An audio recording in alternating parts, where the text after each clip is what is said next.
लेकिन भगवान मानो यह बताना चाहते थे कि जीव जिसे सत्य मानता है आवश्यक नहीं कि वो सत्य हो, उसकी धारणा और मान्यता हो सकती है। और इसीलिए प्रारंभ से ही भगवान जो शिक्षा देते हैं या अपना चरित्र प्रस्तुत करते हैं उसमें वो सूत्र मिलता है। वसुदेव ने वचन दिया है कंस को कि जितने पुत्र जन्म लेंगे उतने पुत्र मैं तुम्हें दे दूंगा। उन्होंने 6 पुत्रों को दे भी दिया। कंस के द्वारा उन पुत्रों का वध भी हो गया। सारे 7वें पुत्र के विषय में समाचार फैल गया कि गर्भ स्रवित हो गया और 8वें पुत्र के रूप में श्री कृष्ण का प्रादुर्भाव हुआ। अब भगवान कृष्ण जब वसुदेव जी से ये कहते हैं कि तुम यहां से तत्काल मुझे ले चल करके यमुना के उस पार जहां पर नंदगांव है, जहां गोकुल है, वहां मुझे पहुंचा दो। फिर वही सूत्र कि क्या जन्म लेते ही पिता को असत्य की शिक्षा देने लगे, क्या कह देते भाई ले चलिए मुझे, तो ले चलिए तो उस समय भी क्या कंस उनको मार सकता था क्या? कंस में सामर्थ्य थी कि वो कृष्ण को मार देगा, वो तो नहीं मार सकता था। पर भगवान कृष्ण ने इतना सूक्ष्म रूप से जो संकेत किया वह यह था कि क्या आप कंस से ही सत्यवादी होने का प्रमाण पत्र पाना चाहते हैं क्या? एक बहुत सूक्ष्म सी बात। मानो कहीं कहीं व्यक्ति समझ नहीं पाता, कंस का दिया गया प्रमाण पत्र क्या तुम्हारे सत्यवादित्व का परिचायक माना जाएगा?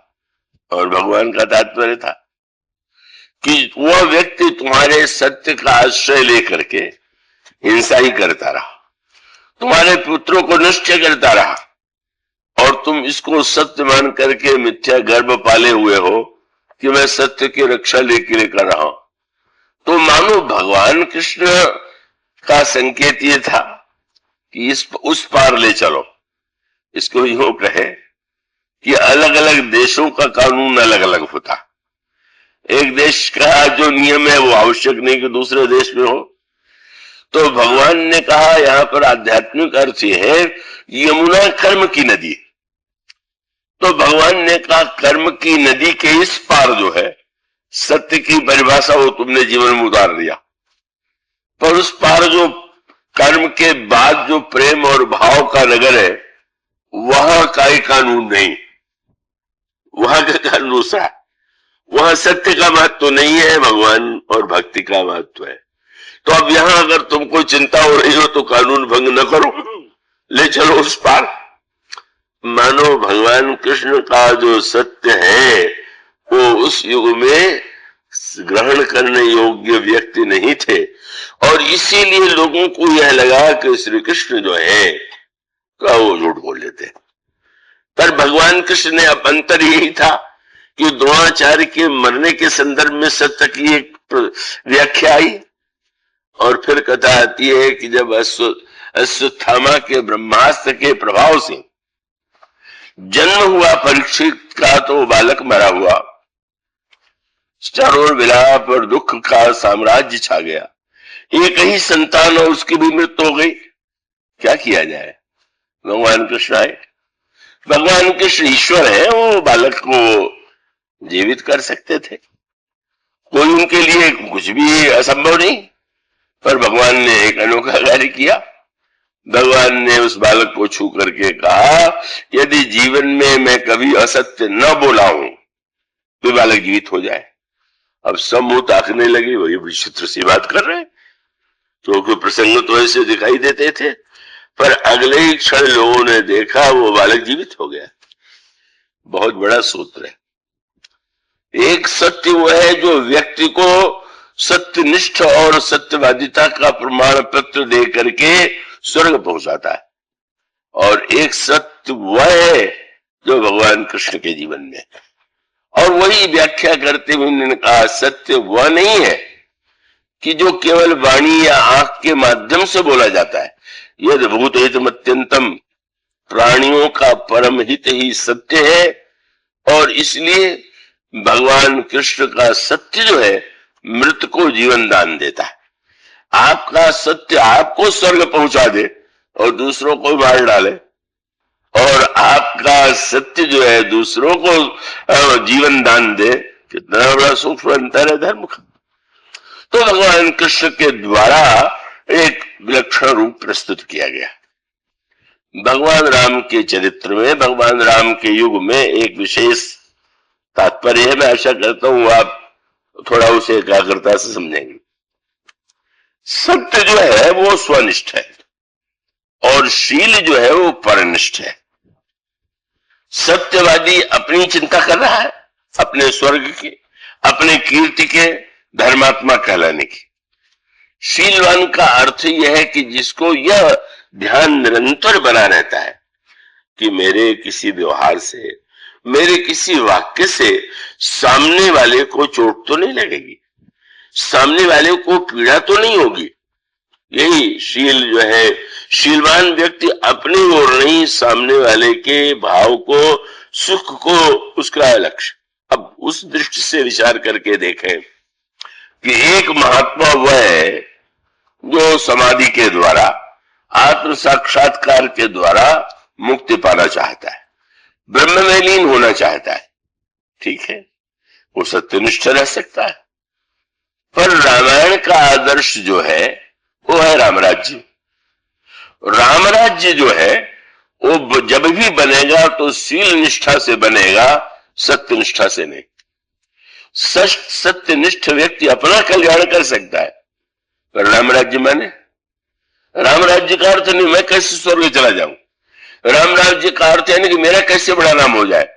रामराज्य का अर्थ है कि नहीं दरिद्र को दुखी न दीना, नहीं को अबुदन लक्षण हीना, सब निर्दम्भ धर्म रत पूनी, नर अरु नारी चतुर सब गुनी, राम राज नभगेश सुनु, सचराचर जग माहि, काल कर्म स्वभाव गुण, कृत दुख काहू ना।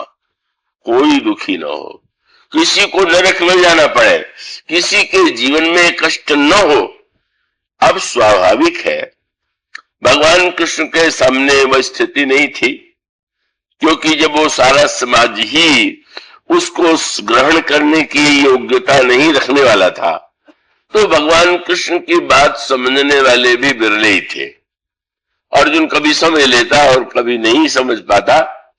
भगवान राम के युग में जो चरित्र में सत्य की भी अपेक्षा, उसका उल्टा अर्थ न ले लीजिएगा। सत्य निष्ठा के त्याग का अर्थ असत्य निष्ठा न ले लीजिएगा। सत्य निष्ठा का के त्याग का अर्थ है शील निष्ठा। ऊपर से नीचे नहीं उतरना है, आपको तो नीचे से और ऊपर की ओर जाना है। तो इसमें मानो सूत्र यह है कि भगवान श्री राघवेंद्र के चरित्र में जो सारे समाज को परिवर्तित करने की, सबके जीवन के दुख दारिद्र अभाव की समस्या को मिटाने की वृत्ति है, वे भगवान श्री राम स्वाभाविक है। उन्हें अपनी चिंता नहीं है, उन्हें तो सबकी चिंता। करुणा में मृदु राम गोसाई, बेग पाई है पीर पराई। आपको पीड़ा होती है, आप चीखते हैं, आप पुकारते हैं, चाहते हैं, पर श्री राम तो दूसरे के कष्ट को देख करके कहो तो स्वभाव से ही इतने उदार हैं कि व्याकुल हो जाते हैं। और वह भावपूर्ण चित्र जो तुलसीदास जी ने कवितावली रामायण में प्रस्तुत किया, तीनों वन में जा रहे, जनकनी नंदनी सीता का वो तो कभी वन में चली नहीं है, और चलते हुए गोस्वामी जी ने कहा कि थोड़ी दूर चलने पर ही माथे पर पसीने की बूंद आ गई, होठ सूख गए, और आपने व्याकुल होकर के पूछा। गोस्वामी जी कवितावली रामायण में कहते हैं, पुरते निकसी रघुवीर बधु धरि धीर दयो, पग मग में पग द्वय झलकी, भरी भाल कली कनी जल की, पुट सूख गए मधुराधर वह। आपने पूछा, पूरी पूछती है चल वो अब केतिक, और पर्ण कुटी करी हो कि तुम्हें, आपने कहा था कि वन में कुटी बनावेंगे, वो वन कितनी दूर है जहां कुटी बनाना है। कृष्ण श्री राम की दशा क्या हो गई, राज्य छूट गया, कोई दुख नहीं। प्रसन्नतां ज्ञानगताभिषेक तथा न ममले वनवास दुःखतः मुखाम्बुजश्री रघुनंदनस्य में सदास्तु सा मंजुल मंगल प्रदा। राज्य छूटने पर भी जिसको रंच मात्र दुख नहीं था, जो ही सीता जी के इन वाक्यों को प्रभु ने सुना, वो स्वामी लिखते हैं, पूछते ये पर्ण कुटी करी हो कित है, तो तिय की लखी आतुरता पिय की अखियां जल चारु चली जल चोए। श्री राम रोने लगे। राज्य छूटने पर जिसे आंसू नहीं आया, पर सीता जी का दुख देख करके जिसको आंसू आ जाता है। मानो श्री राम को सदा व्यथा होती है दूसरों का कष्ट देख करके, पीड़ा देख करके। श्री किशोरी जी समझ गए। उन्होंने कहा नहीं, ये ना समझिएगा कि मैं थक गई हूं, आप वो कष्ट, आप बड़े सुकुमार हैं इसलिए मैंने पूछा, पर प्रभु की अक्षशील की पराकाष्ठा देखिए। अब यहाँ पर वाल्मीकि जी ने तीनों की यात्रा और गोस्वामी जी ने तीनों की यात्रा का जो वर्णन किया उस पर पद्धति भिन्न है। वाल्मीकि रामायण में आता है कि आगे आगे जो है वो भगवान राम जो है सबसे पीछे चलते हैं, लक्ष्मण सीता को आगे कर देते हैं। तो यूं देखे तो उसके पीछे भी ये भाव है कि वो रक्षा के लिए सबसे पीछे चल रहे। रामायण में आगे राम लखन पुरि पाछे, तापस वेश विराजत काछे, वह बीच सिय सोहति कैसे, ब्रह्म जीव विच माया जैसे। तो वाल्मीकि रामायण में दार्शनिक पक्ष नहीं है, ऐतिहास का पक्ष, चरित्र की ऊंचाई का पक्ष है। गोस्वामी जी को तो दर्शन, अध्यात्म, भावना, चरित्र सबका एक साथ निर्वाह करना। तो ब्रह्म जीव बीच माया जैसे तो दर्शन है ही है। ब्रह्म के आगे कुछ नहीं है, पर जीव के आगे माया है, वो एक उसका एक उसको नहीं लेना। पर श्री राम आगे क्यों चल रहे हैं, वन का पथ कांटों से भरा हुआ है। तो प्रभु की यही उनका शील की वृत्ति है कि आगे जो कांटे हैं लक्ष्मण या सीता के चरणों में न लगे, मैं ले लूं। इतना प्रभु का विलक्षण करुणामय स्वभाव है, शील युक्त स्वभाव है। आगे चलते और आगे चलते हुए हुआ पृथ्वी ने अनोखे कार्य किए। भरत जी आए तो कांटे वाटे छिपा लिए, कुछ कंटक का करी कुराई, कटुक कठोर कुवस्तु दुराई, मही मंजुर मृदु मार्ग कीने, त्रिविध समीर भाई सुख लीने। पृथ्वी ने कांटा, कुश, कंकड़ सब छिपा लिया, भरत जी के चरणों में कष्ट न हो जाए। तो भरत जी के लिए कर सकती थी, तो क्या श्री राम के लिए नहीं? तो पृथ्वी की भावना बड़ी विचित्र थी। पृथ्वी ने कहा भक्त को कष्ट न हो, यह तो ठीक है, पर प्रभु के सामने अपने कांटों को क्या छिपाऊं? प्रभु के सामने तो हृदय खोल के रख दे कि हमारा हृदय तो ऐसा है, जैसा भी है सब ऐसा है। और प्रभु इतने उदार हैं कि अच्छा कांटे हैं और तुम इतने सरलता से अगर उसे सामने रख रही हो तो मैं उसे अपने चरणों में स्थान देता हूं। वो स्वामी जी ने एक स्थिति का वर्णन किया कि जिसमें भगवान श्री राम को यह चिंता हुई कि सीता थक गई होंगी, लक्ष्मण को चिंता हुई हमारे प्रभु श्री रामभद्र और किशोरी जी को कष्ट हो रहा होगा। आपने तुरंत प्रभु से अनुरोध किया, अब मुझे प्यास लगी है, आज्ञा हो तो जाकर जल पिया है।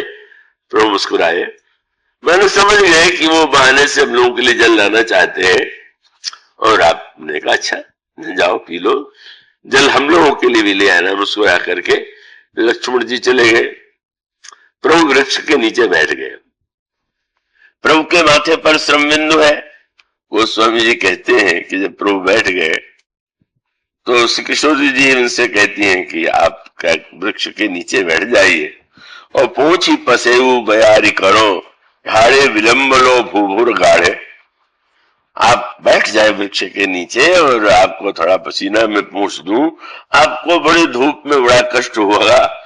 प्रभु बैठ गए और तब प्रभु के चरणों में अब बैठे तो कांटे दिखाई दे रहे, और प्रभु ने, अब कांटे आपके पैर में लगेंगे तो आपको बड़ी चिंता होगी कब जल्दी से जल्दी निकले। अब प्रभु जो है उन्होंने सोच लिया, जब जनक नंदिनी कहेंगी कि मैं कांटे तो निकाल दूं, तो प्रभु ने एक कांटा ले लिया। और गोस्वामी जी कहते हैं कांटों से जब कांटा निकालने लगे तो चिंता आपको हमें होगी जल्दी कांटा कैसे निकले। और गोस्वामी जी कहते हैं कविता रामायण में, तुलसी रघुवीर प्रियाश्रम जानिके बैठ विलंब लो। कांटा जरा से निकलता है तो और धीरे से उसको भीतर कर देते। क्यों? बोले अगर कांटा निकल जाएगा तो होगा कि अब तो चलने का समय होगा, पर अब जनक नंदिनी को और विश्राम मिल जाए, इसलिए वो कांटे को गोस्वामी जी कहते हैं काट निकल ही नहीं रहा। और गोस्वामी जी ये कहते हैं, श्रीमद् भागवत में भी शब्द कहा गया, भगवान धाम में अपने पधारे कैसे, किस रूप का? बोले कंटक विद्ध दंडक विद्ध कंटकई।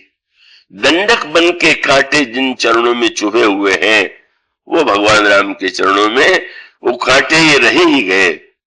और जिस समय वेद भगवान की स्तुति करने आए, भगवान राम सिंहासन पर बैठे हुए हैं, दोनों ने देखा कि श्री राम के चरणों में अब भी कांटे हैं। और उन्होंने कहा प्रभु ध्वज कुलिस अंकुश कंज जुत बन फिरत कंटक किन लहे। प्रभु आपको छोड़ करके उसके चरण में का आपके इतने सुकुमार चरण, यही तो देख के हनुमान जी चकित थे। महाराज आपको देख करके तो मैं समझ नहीं पाता हूं कि आप कौन। क्या बोले कठिन भूमि कोमल पदगामी, पृथ्वी कठोर आपके चरण कोमल। जो कठोर पृथ्वी पर चलेगा उसके चरण कोमल नहीं रह जाएंगे, और जिसका चरण कोमल होगा वो कठोर पृथ्वी पर चलेगा नहीं।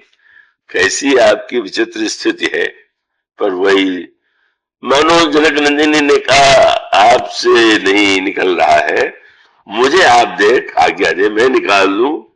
आपने तुरंत व्यंग भरी भाषा में कहा आपका कार्य मेरे चरणों में पहुंचाना है कि चरणों में पहुंचने वाले को निकालना है? नहीं नहीं, आपको शोभा नहीं देता, मुझे करने दीजिए। मानो श्री राम को प्रतिपल यह चिंता है दूसरों को कितना सुख दे दे, दूसरों को कितना विश्राम दे दे, कितना आनंद दे दे। ये जो भगवान राम की प्रतिक्षण की शील निष्ठा है। वन में भी रहते हैं तो गोस्वामी जी कहते हैं भगवान राम एक ही चिंता करते हैं, एक ही क्या बोले क्या करें। बोले यही विधि सी लखन सुख लही सोई रघुनाथ करई सोई कहे। जो कहने से सीता जी लक्ष्मण प्रसन्न वही कहते, जैसा करने से प्रसन्न हो वही करते। और इतना नहीं, आप कल्पना कीजिए कैसे अनोखे वन में आप पधारे तो सब मिलने आए। सब मिलने वालों में सबसे पहले तो पहुंच गए देवता। स्वार्थी के पास तो शीघ्रता रहती, काम बनाने की जल्दी। स्वर्ग इतनी दूर है पर अमरनाथ के अंदर जैसे बाला और चित्रकूट आए थे काला, और आकर के क्या किया जो स्वार्थी लोग करते। उन्होंने ये नहीं कहा कि महाराज आपको बड़ा कष्ट हुआ, बोले कर विनती दुख दुसा सुनाए। महाराज बड़ा स्वर्ग में दुख है, वन में सुख और स्वर्ग में दुख, यही दशा है संसारी भोग लिप्त व्यक्ति की।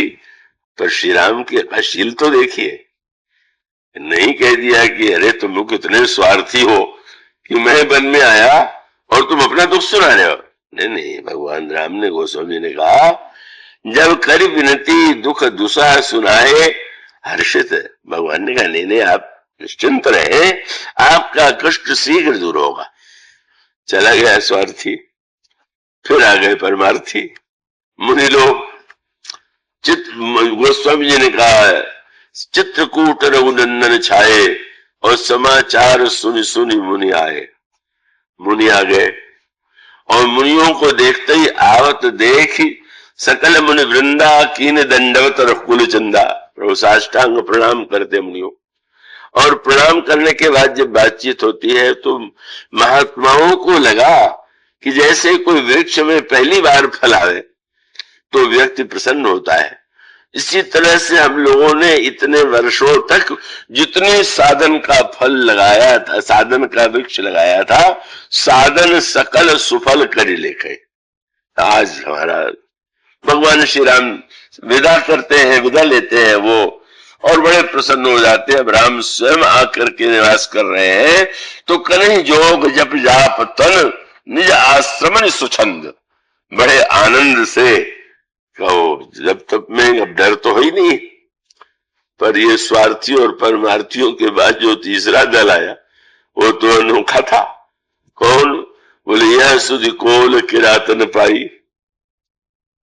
पूछा गया, उन्होंने तो वृक्ष लगाया तो फल मिला,